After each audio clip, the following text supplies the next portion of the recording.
प्रिय दोस्तों, नमस्कार। एक बार एक शिष्य और गुरु की बात है। शिष्य ने गुरु से पूछा, उसने बड़ा शास्त्रों में ये लिखा है कि प्रभु की ओर निरंतर ईश्वर की ओर ध्यान हमारा रहना चाहिए। खासतौर से ईश्वर के नाम का सहारा हमें लेते रहना चाहिए, इसको किसी भी हालत में नहीं छोड़ना चाहिए। तो इतने ध्यान की बात क्यों की गई है? ईश्वर के धाम की, ईश्वर के नाम की इतनी बात क्यों की गई है? तो इस पर उसके गुरु ने उसे 84 कोस की एक जंगल की कहानी बताई, उसके जंगल का रहस्य बताया। उसी पर हम वीडियो में बात करेंगे। उससे पहले अगर आप चैनल पर नए हो तो सब्सक्राइब करें, वीडियोस को लाइक करें और जो वीडियो पसंद आए उसको शेयर ज़रूर करें। पूरा सुनेंगे तो आप वीडियो का वास्तविक जो कहना चाह रहा है वो आपको सही तरीके से, ठीक तरीके से पता चल पाएगा, आप उसे समझ पाएंगे। हम चलते हैं अपनी वीडियो की तरफ। तो जैसा हमने पहले ही बात की कि एक शिष्य ने गुरु से पूछा, उसे कई सारे उसने शास्त्र पढ़े। उस शास्त्रों में ये बात ज़रूर थी कि प्रभु की ओर हमारा ध्यान निरंतर रहना चाहिए, वहाँ से ध्यान नहीं हटना चाहिए। ईश्वर के नाम का चिंतन निरंतर हमारे साथ होते रहना चाहिए। हम जो भी करें, कुछ भी हम क्यों ना करें, हमारे साथ ईश्वर के नाम का चिंतन ज़रूर होना चाहिए। तो जब ऐसा प्रश्न पूछा तो उसके गुरु ने शिष्य को अत्याचारी एक राजा की कथा सुनाई, जो किसी से भी रिष्ट होने पर क्या करता था, उसे बंदी बनाता था और अंधा करके एक 84 कोस के जंगल में छोड़ देता था। अंधा कर देता था और उस 84 कोस के जंगल में छोड़ देता था। अब था क्या, उस जंगल के चारों ओर एक बड़ी और मजबूत दीवार बनी हुई थी। अब अंधा तो कर ही दिया, और जंगल के चारों ओर बड़ी और मजबूत दीवार बनी हुई थी। जंगल में छोड़ दिया, लेकिन जंगल के चारों ओर क्या थी, एक दीवार बनी हुई थी बड़ी मजबूत।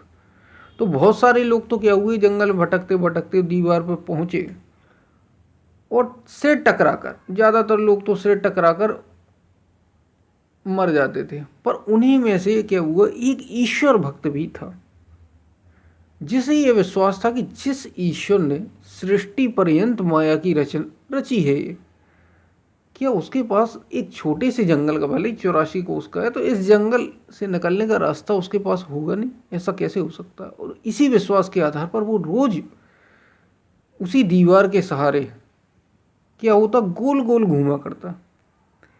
और ऐसे ही एक दिन जब वो रोज गोल गोल घूमा करता, तो घूमते घूमते एक दिन ऐसा आया कि दीवार के मध्य ही उसे एक ऐसा छिद्र मिल गया जिससे बाहर निकला जा सकता था। बस इस कहानी का ही संदर्भ लेते हुए अब गुरु ने शिष्य को समझाया कि मेरे बच्चे, उस 84 कोस के जंगल की तरह यही सृष्टि भी, ये सृष्टि भी 84 कोस के जंगल की तरह ही है। और 84 लाख योनियों का यहाँ भटकावा है। 84 लाख योनियाँ, जिसमें अधिकतर लोग भटकते ही रहते हैं, ज़्यादातर लोग। लेकिन जो लोग प्रभु नाम रूपी दीवार को पकड़े रहते हैं, दीवार के सहारे रहें। अब अंधे तो कर ही दिया है, तो दीवार के सहारे जो रहेंगे उनको ऐसा रास्ता, बाहर निकलने का मार्ग मिल ही जाता, ज़रूर मिल जाता है। तो ये इतनी सी बात थी, और इतनी सी बात के सहारे बहुत बड़ी बात कह दी गई। ईश्वर का नाम, जितने भी आपको मार्ग बताए जाते हैं, ध्यान का हो, ज्ञान का हो, भक्ति का हो, उनमें से ही एक मार्ग ईश्वर के नाम का भी है। ये सारे जो मार्ग हैं, जो आध्यात्म के मार्ग हैं, ये आपको सत्य तक पहुंचने के लिए सहायता करते हैं। नहीं तो यहाँ तो भटकाव है, अंत का कोई ठिकाना नहीं है यहाँ पर कि कुछ निश्चित अंत। यहाँ जो भी होगा निश्चित अंत का कुछ, यहाँ कुछ भरोसा नहीं। शरीर तो मरते गए, शरीर तो कई बार मरे, लेकिन असली चीज हमें मिली कहाँ, हम निकले कहाँ? इसी शरीर में, ऐसे ही कई शरीरों में हम भटकते रहे, घूमते ही रहे, घूमते ही रहे, और हमें कोई मार्ग मिले ही नहीं। माया मरी न मन मुआ, मर मर गया शरीर। माया मुई न मन मुआ, माया तो मरनी क्यों थी और मन मरा नहीं, तो शरीर ही बार बार मरा। यही हमारे हाथ में लगा। तो जो ईश्वर के नाम का एक मार्ग है, कई सारे मार्ग हैं सत्य तक पहुंचने के। ईश्वर का नाम सबसे सरल, सबसे सस्ता, सबसे टिकाऊ और सबसे अच्छा मार्ग है। जो मार्ग में उसका सहारा लिए रहेगा उसे निश्चित रूप से मार्ग मिल ही जाएगा, बाहर निकल ही आएगा वो। तो पहले नहीं तो ऐसे दीवार से टकराते टकराते तो हम मरते ही रहे हमेशा, जन्म और मृत्यु के चक्कर में हम फंसे ही रहे। हमें इससे बाहर आना है और ये जीते जी होगा, ये मरने के बाद नहीं होता। जो भी मुक्त हुआ है, जिसने भी सत्य को जाना है, वो जीते जी जाना है, वो आज जाना है, अभी जाना है। ऐसा नहीं हुआ कि उसने 10 दिन बाद मुक्ति को जाना हो, मतलब मरने के बाद, मरने के 10 दिन बाद उसने मुक्ति को जाना हो, मरने के 100 दिन बाद मुक्ति को जाना हो। जो मर गया उसने मुक्ति नहीं, जब भी किसी ने सत्य का स्वाद चखा तो जीते जी चखा, जीते जी अवधु जीवत में करासा,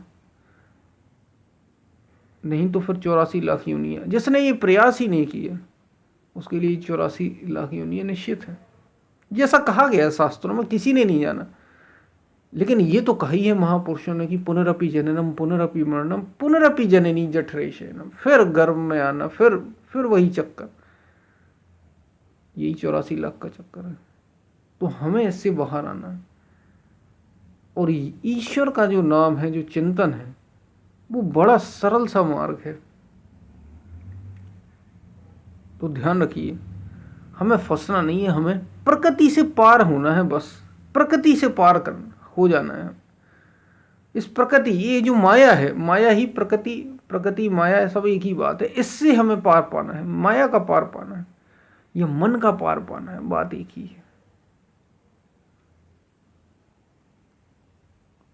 और मुक्त होना है, आजाद होना है। हम फिर मिलते हैं, तब तक के लिए धन्यवाद।